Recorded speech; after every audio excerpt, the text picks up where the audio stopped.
Yeah, let's just move right to receiver, guys. You gonna skip over running back, or we're gonna go to running back? But let's go with some quarterback receiver stacks. All right, let's change it up. All right, since you went last, why don't you go first? Just boomerang this thing. Okay. My big stack this week is with Burrow. Burrow and Boyd. There's so much in my gut. I want to play AJ Green this week, and Jimmy. It made me really happy they sent me one lineup that had him in there, because I just feel like he's going to be that guy where I have an entire lineup going nuts and he gets like 0 for me. But I'm all over Green, man. He has high air yards. He said he's starting to get comfortable again. I think this is the week Green gets off the snide and gets a touchdown. I think he's 8 targets plus. So I'm really big on doing a Burrow, Green, and Boyd stack. I'm not going to play T. Higgins this week. I know he's at 4,500. He's getting a lot of looks, but I think his ownership's going to be way too high for, going down there for a fade. Love Chark and Chenault and Cole with Minshew. So I'll have different types of stacks going on there. Who else? I love Parker and Preston Williams. Preston Williams all the way down to 4,500. I prefer him over Higgins all day, especially in that Miami game. Vinny, I saw earlier you wanted to do a Seattle stack, and I love it with Lockett and DK and Russ. I think that's a killer one, but I don't know how you're going to find the running backs cheap enough to do that. I think some sleepy guys might be like Sammy Watkins at 4,400 for the Chiefs. I think he might go a little bit under-owned at 44. Real quick, if you're going to do that, you may as well just play a Watkins, Fuller, and like who's another receiver that just gets hurt every week. Like you may as well just go all in and hope that all three. Yeah. I know. I get it. So. But the other thing, I love the Bills stack this week, Stephon Diggs and Allen. I think Stephon Diggs goes for 30-plus points this week. For sure. Trayvon Mullins, the Raiders' best corner right now, and he's doing a fine job in his second year, but he's still a bottom-tier corner in the league. So that's our best guy going against him. So I think Stephon Diggs just goes nuts this week. Let's see, Brandon Cooks I mentioned earlier, all the way down to 4,500. I love Robbie Anderson at 5,400. All my receivers I love this week are low. And the only ones I'd be willing to pay up for is Stephon Diggs, possibly Devontae Parker, and Lockett and DK. Otherwise, I'm paying down for these receivers. Okay. James? So, I mean, you hit on a lot of guys. I mean, just kind of talking throughout the last few days, we're on a lot of the same people. One guy that I am very high on that you did not mention is Allen Robinson. Just the guy that people continue to not talk about, and now he's playing with a much better quarterback. Thank the Lord. BDN. Yeah, I mean, he's just going to go criminally under-owned again, and he's going to get, 30% target share in that offense. I mean, it's absolutely ridiculous. Like, people just like, oh, yeah, Allen Robinson, we'll go play somebody else, right? I'm big in on Hopkins, right? Again, I think that this non-practice thing, he's only at about 10 to 12% ownership right now. It's just going to keep going down because people will go, oh, well, he's a game time decision. Like, I don't really care, number one. Number two, it's a 10 a.m. game, so I have plenty of time to find inactives and pivot off him if he's out. So, like, it doesn't really, like, limit my options too much. So, and if then I can just pivot on to one of, like, Lockett or something. There's some easy pivots right there, right? Some other guys that I really like, again, I'm big on the Bills. One guy from the Bills you didn't say who's had couple days of practice here and now is playing is John Brown. Yeah, I have him listed here, but just didn't go into it. Yeah. What is his price? He is 5,100. Yeah, 5,100. Another guy I like, two guys that I like, Hunter Renfrow. The Raiders just have simply nobody else to throw the ball to. Check down Carr doesn't like to throw the ball more than 25 yards down the field. It's check down Derek. You got to get that hashtag going on Twitter with me. Check down DC. I mean, it's going to be great because I know so many Raiders fans that have followed me on Twitter. It's just going to be fantastic. And dump off Derek. My bad. Dump off Derek. Dump off Derek. That's the hashtag. Dump off Derek. Okay. That's the hashtag I've been trying to get going on Twitter here, but the Raider fans have been arguing with me a little bit. He's going to block you so fast on Twitter. So can't wait. Should it just be hashtag DOD so we can get it in there quicker? I mean, I don't want to think about him that much. Yeah, that's true. But Hunter Renfroe, again, 4,600. There's just not a lot of value out there. And Hunter Renfroe is a guy that could legitimately go for 20 to 25 points this week. And he can get 13 or 14 catches alone. Well, he's getting 10 to 12 targets like as a floor. Absolutely. Yeah. Like I'm playing him in some seasonal leagues that I have to start 3 wide receivers in, right? Mm-hmm. And then the other guy that's really flying under the radar that I just have heard hardly anybody talking about is N'Keal Harry. I mean, he's coming in at like 1 to 2%. He's at $4,000. Okay. They're going to have to pass against the Chiefs. I'm sorry. Like, oh yeah, Belichick is the genius. Like, okay, great. Yeah, no. Like the Chiefs just absolutely dropped their nuts on freaking the Ravens last week. And they're going to do it to the Pats as well. They've done it before to them. And N'Keal Harry, $4,000 for a guy that's going to see probably, 8 to 9 targets. All of the running backs are seemingly back, right? Harris is back. I think James White's going to play. James White's back. Yep. There's going to be no ridiculous 30-point game out of Burkhead this week. I think N'Keal Harry is a really sneaky play. He's a super athlete, and if you tell me that guy's going to touch the ball, 8 to 9 times, I got to think that he finds the end zone at least once. And at $4,000, I mean, you only need 12 points to go 3x, right? And to jam in some of these other guys that we're talking about, that's all I really need. So look, I just want to know who Sorensen on the Chiefs is covering every play, and that's who I want on my DraftKings team.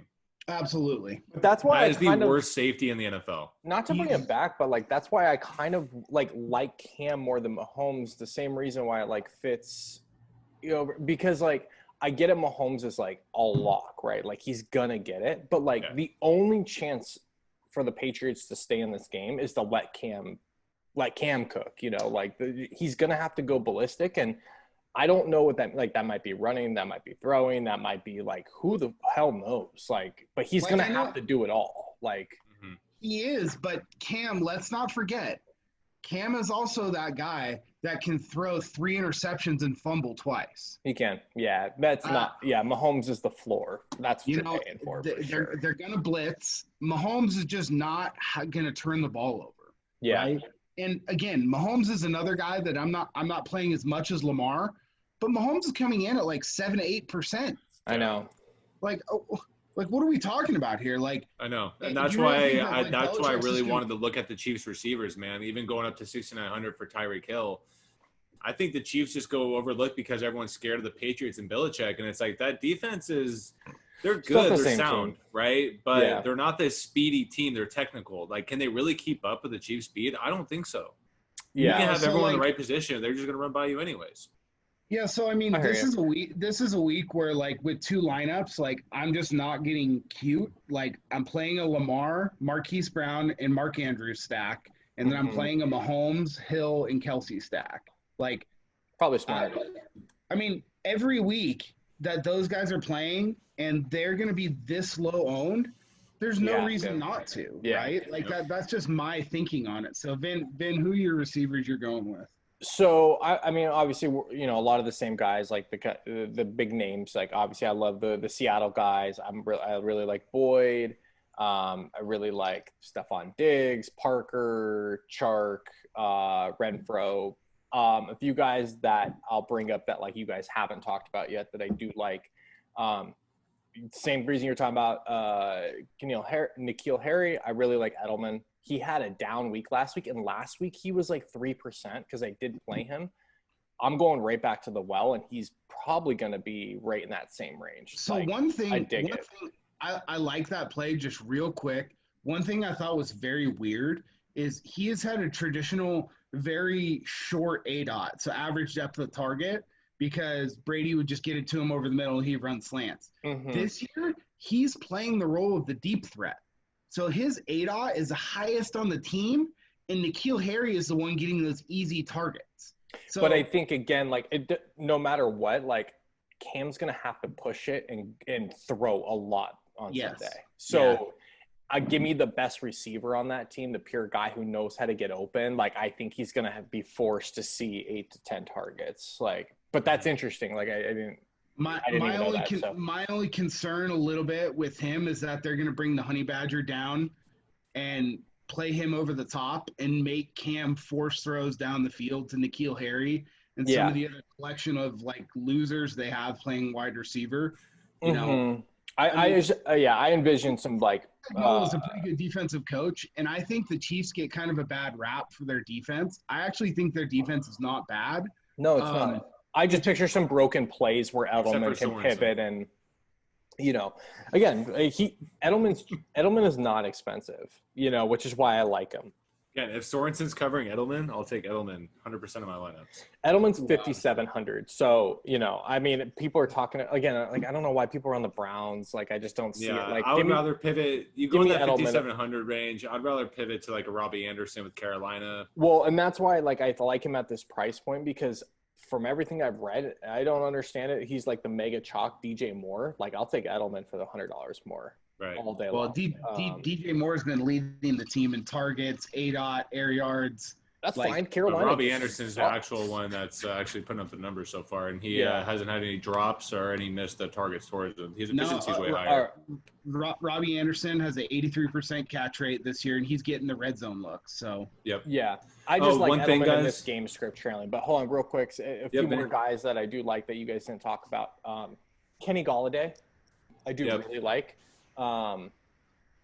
He's just set up in a great game script. Like, Stafford's going to feed him if he's healthy. Both Saints corners are injured and out this week, announced today. So Lattimore and Saints have been getting throttled. So I dig that. Keenan Allen, I mean, talk about like target share and like, you know, attempts. Like, dude, he's going to get 15 targets, I feel like, on Sunday. Mike Williams might miss the game on Sunday. I think he is out, right? They might have announced out. He didn't practice all week this week. And then I don't know. He's been ruled out. Yeah. And I know there's two guys that like it's hard for me because I can't pick between the two, but I dig both Robert Woods and Cooper Kupp.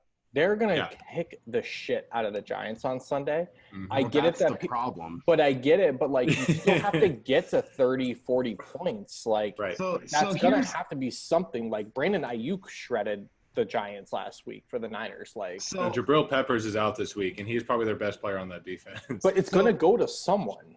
Well, so here's the only issue that I have with that, Vinny, and we're transitioning to running backs, and we'll get to a guy that I'm just going to, like, shove into basically every lineup that I can. I hear you. I know there's the Henderson thing. But the Rams are calling run plays more than any other team in the league. They're calling it a 56% clip. I get it. For sure. Again, these guys are definitely not core plays, but, like, if they're going to put up 30, 40 points, which everyone thinks they are on Sunday, they're not going to score 9 rushing touchdowns. Like, we have to, like, they're going to get some airplay. They're guys where, like, I'm playing those guys. Like, I put 9 lineups into the slant, the $9 slant. Mm-hmm. And those are the kind of guys that I'm going to play there. So, because I'm not playing 150 lineups, obviously, in the $9 slant. I'm playing 9. And those are the kind of guys that – in a 60,000 person tournament that you're going to be able to get like massive leverage against the field. I would prefer Kupp out of those guys just because he's the downfield threat, but I think either one of them you can go with. I actually in that tournament in the $9 slant, I played a Goff Kupp Wood stack. Yeah, no, and that's why I like it. Like, for a team that's going to put up 30, 40 points, probably win by 4 touchdowns, like, they're going to be under-owned for that. Like, it just seems a little bit odd. And I'd probably leaning Robert Woods because of price point. Like, when you get into the Cooper Kupp range, I get it. Like, he's probably the better receiver, but you're $100 less than Diggs and Metcalf. Like, he's going to be way lower because of that, which is awesome. But like that's why I'm playing him in that specific tournament. No, I love it. Everyone else is going to go to those guys. Mm-hmm. And I mean, look, we see weird shit happen all the time. Like, all the time. Sam Darnold ran a 50-yard touchdown on Thursday night. Like, good luck predicting that. The Right. thing I like too about it is like I think everybody can agree that they're going to score a lot of points and beat the Giants, right? Like everybody thinks they know how it's going to get done, and like no one knows shit about that, right? So like, Dude, Higbee you know what I got mean? 3 So it's like, touchdowns in a game the other week, right? so again, like I don't know what the percentage is going to be on Henderson. I know they're going to score 40. There's no guarantee that Henderson scores a touchdown on Sunday. So like, who knows, dude? Like, what if Goff just comes out and just absolutely like murks them, and they're like up by 4 touchdowns at half, like.